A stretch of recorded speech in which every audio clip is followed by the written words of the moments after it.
Hi ಸ್ನೇಹಿತರೆ, ಎಲ್ಲರಿಗೂ ನಮಸ್ಕಾರ. ನಮ್ಮ ಯೂಟ್ಯೂಬ್ ಚಾನಲ್ಗೆ ಎಲ್ಲರಿಗೂ ಸ್ವಾಗತ. ಈಗ ನೀವು ಯೂಟ್ಯೂಬ್ನಲ್ಲಿ ಸಾಕಷ್ಟು ವಿಡಿಯೋ ನೋಡ್ತಾ ಇರ್ಬೋದು. ನೀವು ಯುವ ನಿಧಿ ಹಣ ಸ್ಟಾಪ್ ಆಗಿದೆ ಅಂದರೆ ನಿನ್ನೆ ಬಜೆಟಿನಲ್ಲಿ ಯುವ ನಿಧಿ ಸ್ಕೀಮಿಗೆ ಹಣ ಮೀಸಲಿಟ್ಟಿಲ್ಲ ಸರ್ಕಾರ. ಬಜೆಟಿನಲ್ಲಿ ಯಾವುದೇ ರೀತಿಯ ಹಣ ಬಿಡುಗಡೆ ಆಗಿಲ್ಲ ಯುವ ನಿಧಿಗೆ ಅಂತ ಸಾಕಷ್ಟು ನಿಮಗೆ ವಿಡಿಯೋ ನೋಡ್ತಾ ಇರ್ಬೋದು ಯೂಟ್ಯೂಬ್ನಲ್ಲಿ. ಹಾಗೆಯೇ ನೀವು ಕೇಳ್ತಾ ಇರ್ಬೋದು, ಯುವ ನಿಧಿ ಹಣ ಸ್ಟಾಪ್ ಆಯ್ತಾ ಹಾಗಾದರೆ ನಮಗೆ ಅಂತ ನೀವು ಕೇಳ್ತಾ ಇರ್ಬೋದು. ಅದಕ್ಕಾಗಿ ಯಾವೆಲ್ಲ ಪಂಚ ಗ್ಯಾರಂಟಿಗೆ ಹಣ ಮೀಸಲಿಟ್ಟಿದ್ದಾರೆ ಅಂದರೆ ನಿನ್ನೆ ಬಜೆಟಿನಲ್ಲಿ ಬಿಡುಗಡೆ ಮಾಡಿದ್ದಾರೆ ಅಂತ ಸಂಪೂರ್ಣವಾಗಿ ತಿಳಿಸ್ಕೊಡ್ತಾ ಹೋಗ್ತೀನಿ. ಪ್ರತಿಯೊಬ್ಬರು ಸಬ್ಸ್ಕ್ರೈಬ್ ಮಾಡ್ಕೊಂಡು ಬೆಲ್ ಐಕಾನ್ ಅನ್ನು ಕ್ಲಿಕ್ ಮಾಡಿಕೊಂಡು ಆ ವಿಡಿಯೋ ಸ್ಕಿಪ್ ಮಾಡದೆ ಪೂರ್ತಿಯಾಗಿ ನೋಡಿ. ಪ್ರತಿಯೊಬ್ಬರು ಸಬ್ಸ್ಕ್ರೈಬ್ ಮಾಡ್ಕೊಳ್ಳಿ. ಇದೇ ರೀತಿ ಜೆನ್ಯೂನ್ ಇನ್ಫಾರ್ಮೇಷನ್ ನಿಮಗೆ ತಿಳಿಸ್ಕೊಡುವಂಥ ಕೆಲಸ ಮಾಡ್ತಾ ಇರ್ತೀವಿ. ಫಸ್ಟ್ ಈಗ ಗೃಹಲಕ್ಷ್ಮಿ ಪಂಚ ಗ್ಯಾರಂಟಿಗೆ ನೋಡ್ತಾ ಹೋದ್ರಿ, ನಿನ್ನೆ ಬಜೆಟ್ನಲ್ಲಿ 28,608 ಕೋಟಿ ರೂಪಾಯಿಯನ್ನು ಬಿಡುಗಡೆ ಮಾಡಿದ್ದಾರೆ. ಹಾಗೆ ಗೃಹಜ್ಯೋತಿ ಕೂಡ 10,598 ಕೋಟಿ ಬಿಡುಗಡೆ ಮಾಡಿದ್ದಾರೆ. ಹಾಗೆ ಶಕ್ತಿ ಯೋಜನೆಗೆ ಬಂದರೆ 5,300 ಕೋಟಿ ರೂಪಾಯಿ ಹಾಗೆ ಬಿಡುಗಡೆ ಮಾಡಿದ್ದಾರೆ. ಅನ್ನಭಾಗ್ಯ ಯೋಜನೆ ನೋಡ್ತಾ ಹೋದರೆ 6,200 ಕೋಟಿ ರೂಪಾಯಿಯನ್ನು ನಿನ್ನೆ ಬಜೆಟಿನಲ್ಲಿ ಹಣ ಬಿಡುಗಡೆ ಮಾಡಿದ್ದಾರೆ. ಹಾಗೆ ನೀವು ನೋಡ್ತಾ ಇರ್ಬೋದು ಯೂಟ್ಯೂಬ್ನಲ್ಲಿ ಯುವ ನಿಧಿಗೆ ಯಾವುದೇ ರೀತಿ ಸರ್ಕಾರ ಕಡೆ ಹಣ ಇಲ್ಲ, ಅಂದರೆ ನಿನ್ನೆ ಬಜೆಟಿನಲ್ಲಿ ಯಾವುದೇ ರೀತಿ ಹಣ ಬಿಡುಗಡೆ ಮಾಡಿಲ್ಲ ಅಂತ ನೀವು ನೋಡ್ತಾ ಇರ್ಬೋದು ವಿಡಿಯೋದಲ್ಲಿ. ಅದಕ್ಕಾಗಿ ಯಾರೆಲ್ಲ ಈ ರೀತಿ ಡೌಟ್ ಇಟ್ಕೊಂಡಿದ್ದೀರಾ, ನಿನ್ನೆನೂ ಇವತ್ತು ಪ್ರಜಾವಾಣಿಯಲ್ಲಿ ಯುವ ನಿಧಿ ಬಗ್ಗೆನೂ ಸಹ ಕೊಟ್ಟಿದ್ದಾರೆ.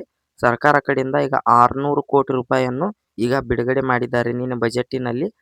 ಯುವ ನಿಧಿ ಹಣ ಈಗಾಗಲೇ ಸ್ಟಾಪ್ ಆಗೋದಿಲ್ಲ, ಎಲ್ಲರಿಗೂ ಕೂಡ ಹಣ ಬರುತ್ತೆ ಅಂತಲೇ ಹೇಳ್ಬೋದು. ನಿನ್ನೆನೂ ಕೂಡ ಬಜೆಟಿನಲ್ಲಿ 600 ಕೋಟಿ ರೂಪಾಯಿಯನ್ನು ಯುವ ನಿಧಿಗೆ ಅಂತ ಮೀಸಲಿಟ್ಟಿದ್ದಾರೆ. ನಾವು ಕೂಡ ಯುವ ನಿಧಿ ಡಿಪಾರ್ಟ್ಮೆಂಟಿಗೆ ಸಹ ಕಾಲ್ ಮಾಡಿ ಕೇಳಿದ್ವಿ. ಫೈನಾನ್ಸ್ ಡಿಪಾರ್ಟ್ಮೆಂಟ್ ಕಡೆಯಿಂದ ಯಾವಾಗ ಹಣ ಬಿಡುಗಡೆ ಆಗುತ್ತೆ ಅವತ್ತು ಡೈರೆಕ್ಟಾಗಿ DBT ಮುಖಾಂತರ ಎಲ್ಲ ಸ್ಟೂಡೆಂಟ್ಗಳಿಗೆ ಡಿಸೆಂಬರ್ ಪೆಂಡಿಂಗ್ ಇರುವ ಹಣ ಆಗಿರ್ಬೋದು, ಹಾಗೆ ಜನವರಿ ತಿಂಗಳ ಹಣನೂ ಆಗಿರ್ಬೋದು ಜಮಾ ಆಗುತ್ತೆ ಅಂತ ಅವರು ಹೇಳಿದ್ದಾರೆ. ಹಾಗೆ ಸೆಲ್ಫ್ ಡಿಕ್ಲರೇಷನ್ ಯಾರೆಲ್ಲ ಕೊಟ್ಟಿಲ್ಲ, ಯಾರೆಲ್ಲ ಇನ್ನೂ ಕೂಡ ಸೆಲ್ಫ್ ಡಿಕ್ಲರೇಷನ್ನ ಸಬ್ಮಿಟ್ ಮಾಡಿಲ್ಲ, ಪ್ರತಿಯೊಬ್ಬರು ಸಬ್ಮಿಟ್ ಮಾಡಿ.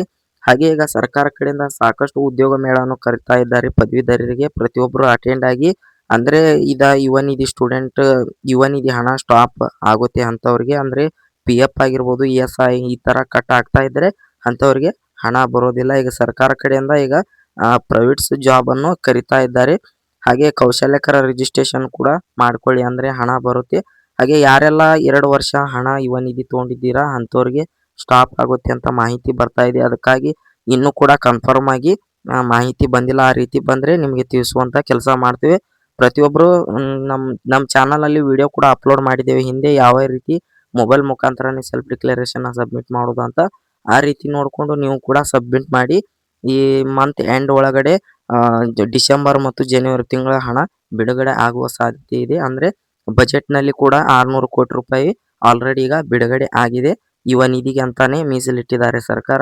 ನೋಡೋಣ ಯಾವಾಗ ಜಮಾ ಆಗಲು ಪ್ರಾರಂಭ ಆಗುತ್ತೆ ಅಂತ ಅವತ್ತು ನಿಮಗೆ ವಿಡಿಯೋ ಮಾಡಿ ನಾವು ತಿಳಿಸುವಂಥ ಕೆಲಸ ಮಾಡ್ತೀವಿ ಅಂತ ಹೇಳ್ತಾ, ಈ ವಿಡಿಯೋ ನಿಮಗೆ ತುಂಬ ಹೆಲ್ಪ್ ಆಗಿದೆ ಅಂತ ನಾವು ಭಾವಿಸಿದ್ದೀವಿ. ಪ್ರತಿಯೊಬ್ಬರು ನಮ್ಮ ಚಾನಲ್ಗೆ ಸಬ್ಸ್ಕ್ರೈಬ್ ಮಾಡ್ಕೊಂಡು ಬೆಲ್ ಐಕನ್ ಅನ್ನು ಕ್ಲಿಕ್ ಮಾಡಿ. ಇದೇ ರೀತಿ ನೀವು ಸಬ್ಸ್ಕ್ರೈಬ್ ಮಾಡ್ಕೊಂಡ್ರೆ ಇದೇ ರೀತಿ ನಿಮಗೆ ನೋಟಿಫಿಕೇಶನ್ ಮುಖಾಂತರ ವಿಡಿಯೋ ನಿಮಗೆ ನೋಡಲು ಸಿಗುತ್ತೆ ಅಂತಲೇ ಹೇಳ್ಬೋದು. ಯಾವುದೇ ರೀತಿ ಹೋಪ್ ಕಳ್ಕೊಕೋಬೇಡಿ, ನಿಮಗೆ ಯುವ ನಿಧಿ ಹಣ ಯಾವತ್ತೂ ಸ್ಟಾಪ್ ಆಗುವುದಿಲ್ಲ, ಕಂಟಿನ್ಯೂಸ್ ಆಗಿ ಹಣ ಬರುತ್ತೆ ಅಂತಲೇ ಹೇಳ್ಬೋದು. ಈ ವಿಡಿಯೋ ಇಲ್ಲಿಗೆ ಎಂಡ್ ಮಾಡ್ತಾ ಇದ್ದೀನಿ. ಎಲ್ಲರಿಗೂ ಧನ್ಯವಾದಗಳು. ಮತ್ತೆ ಮುಂದಿನ ವಿಡಿಯೋದಲ್ಲಿ ಎಲ್ಲರೂ ಸಿಗೋಣ.